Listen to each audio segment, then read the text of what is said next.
Hey guys, tonight we're wandering down to the banks of the Nile, where torches flicker, merchants shout prices, and the air smells like roasted fish mixed with sweet lotus blossoms. You weave through the crowd, half dazzled, half overwhelmed. The market is alive with chatter, linen traders bargaining, donkeys braying, and somewhere a priest muttering a prayer while carrying jars of incense, so strong it makes your eyes water. And let's be honest, you probably wouldn't survive a full day here. Between the blazing sun, the suspiciously thick beer, and the fact that sandals were optional for some of the less hygienic folks, you'd tap out before lunch. So, before you get comfortable, take a moment to like the video and subscribe, but only if you genuinely enjoy what I do here. And let me know in the comments where you're listening from tonight and what time it is for you. Now, dim the lights, maybe turn on a fan for that soft background hum, and let's ease into tonight's journey together. You step past a stall where bundles of herbs hang drying, cinnamon, frankincense, mint. The air is spicy and oddly soothing, like the world's earliest aromatherapy aisle.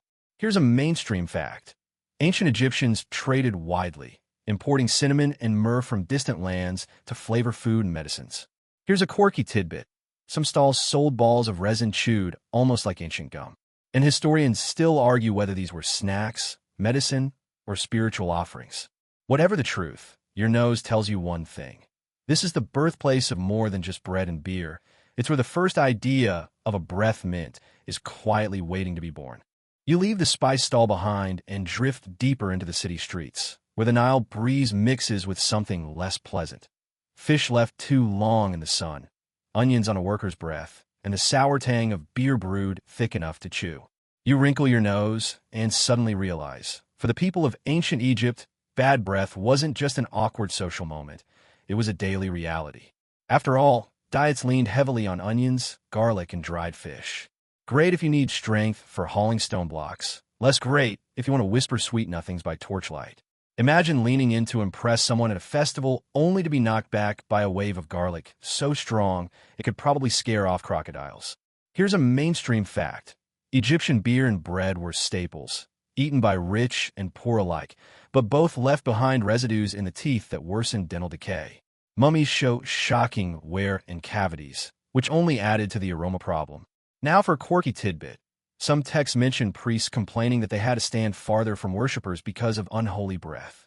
Imagine needing divine social distancing thousands of years before it was trendy. Historians still argue whether ordinary folks truly cared about fresh breath, or if concern was mainly among the elite who had to sit through long banquets and ceremonies. Either way, the problem was clear. If you lived here, your breath was probably famous for all the wrong reasons. You duck into a shaded courtyard where a healer sits cross-legged, surrounded by jars and bundles of herbs. The air here smells sharper, like resin bubbling over fire. He's mixing something curious, powdered cinnamon bark, ground frankincense, and a dollop of thick honey. His hands move with the confidence of someone who's solved this smelly puzzle before. Here's a mainstream fact. Medical papyri from ancient Egypt describe recipes for pills made from honey, cinnamon, and herbs. Honey wasn't just sweet. It was antibacterial, a natural preservative, and a convenient glue to bind ingredients in neat little pellets. The healer rolls the sticky mixture into tiny spheres, sets them on a clay tray, and leaves them to harden. When one is done, he pops it into his mouth and chews with a satisfied nod. You realize you're looking at the ancestor of the breath mint, half medicine, half candy. Here's a quirky tidbit. Frankincense, besides smelling heavenly, was believed to drive away evil spirits.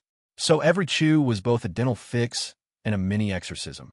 Picture someone nervously crunching one before a date, hoping it banishes both garlic fumes and lurking demons. Historians still argue whether these concoctions were meant strictly as remedies for coughs and sore throats or deliberately to freshen breath at social gatherings. Maybe both, like modern lozenges that promise relief but secretly double as candy.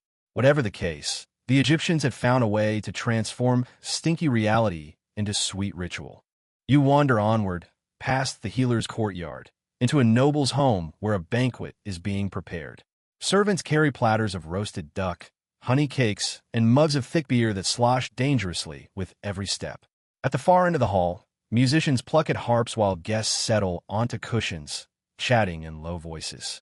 And at the center of the long table, you spot something familiar, a small tray of those honey and resin pellets, gleaming like little golden marbles. Here's a mainstream fact. In elite feasts, food was not only about filling bellies but also about signaling wealth. Exotic spices, imported incense, and crafted sweets were all ways to show off connections and status. Those tiny breath-freshening balls weren't just practical, they were luxury. One noble pops one into his mouth before raising a toast. Another leans in to whisper something to the hostess, and you can imagine her silently thanking the invention that spared her from onion-flavored flattery. The candies became part of etiquette, a small step toward making the long hours of feasting bearable. Here's a quirky tidbit. Some records suggest pharaohs themselves were offered these breath pastilles in religious rituals, almost as if the gods deserved a minty conversation partner. Imagine trying to pray with stale beer breath. No wonder divine offerings included sweets.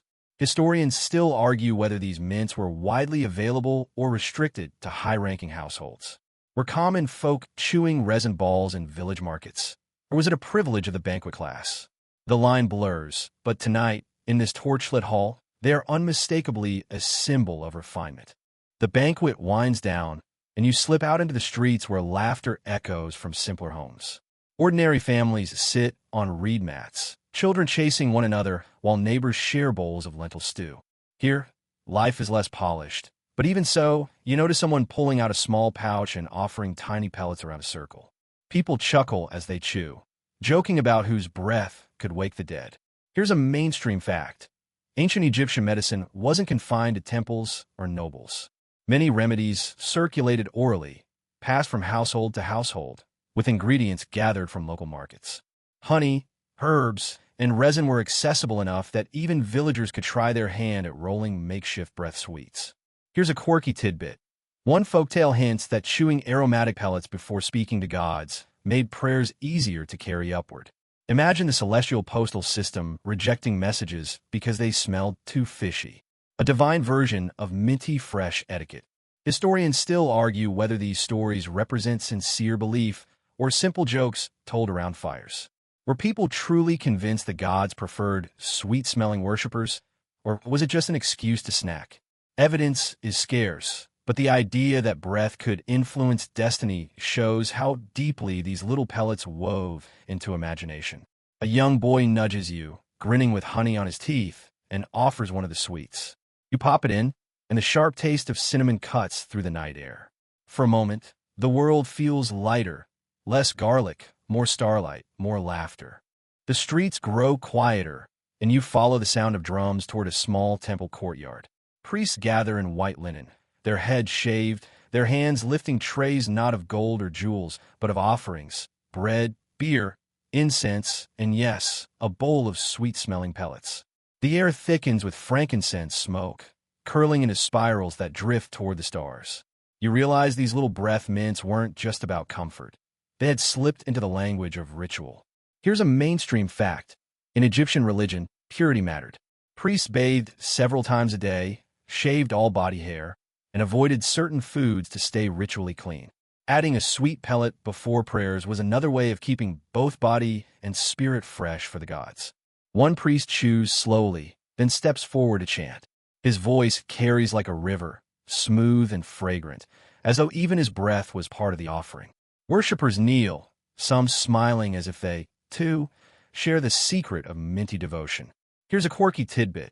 Some sources hint that dogs, yes, sacred animals of Anubis, were occasionally fed resin pellets to purify them for ritual duties. Imagine giving your temple guard dog the world's first canine mint before a ceremony.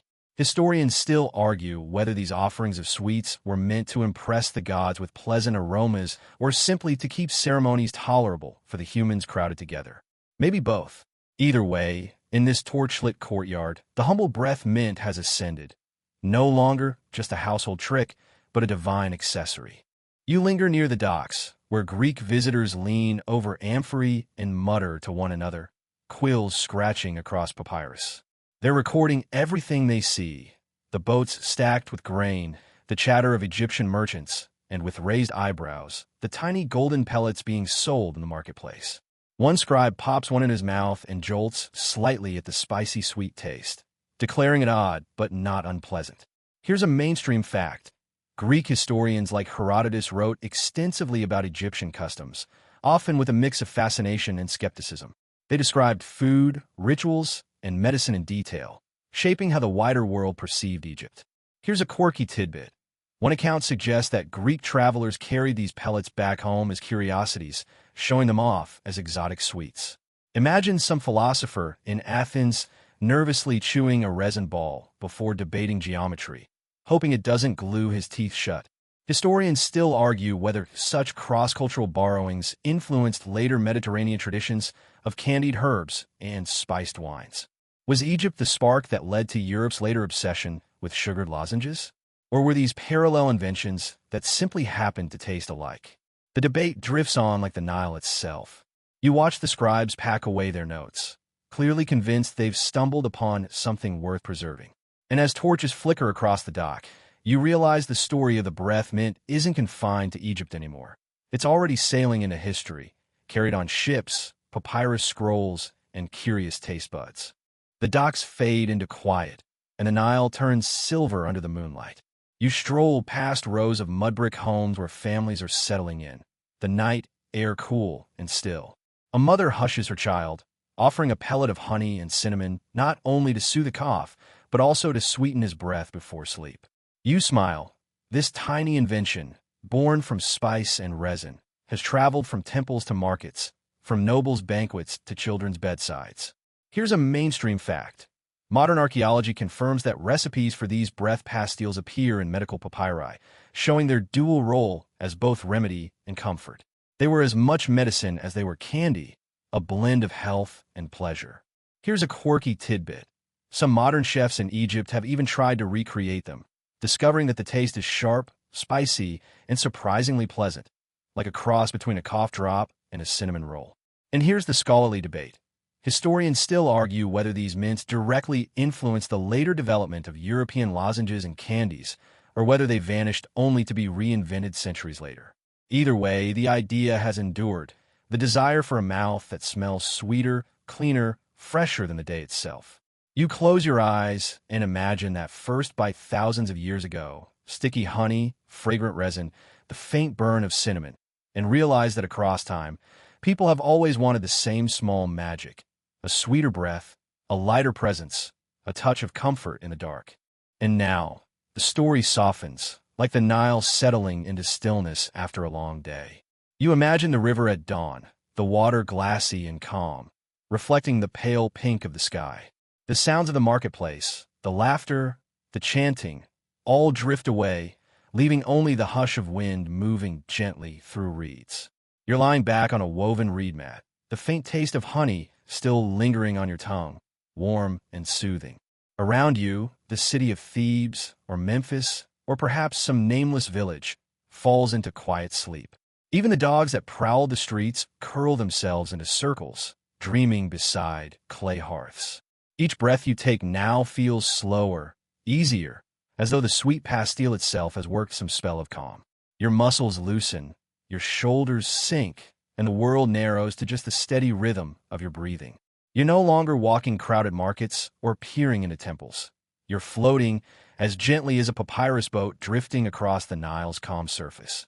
Think of the thousands of years stretched between you and those first Egyptian mints.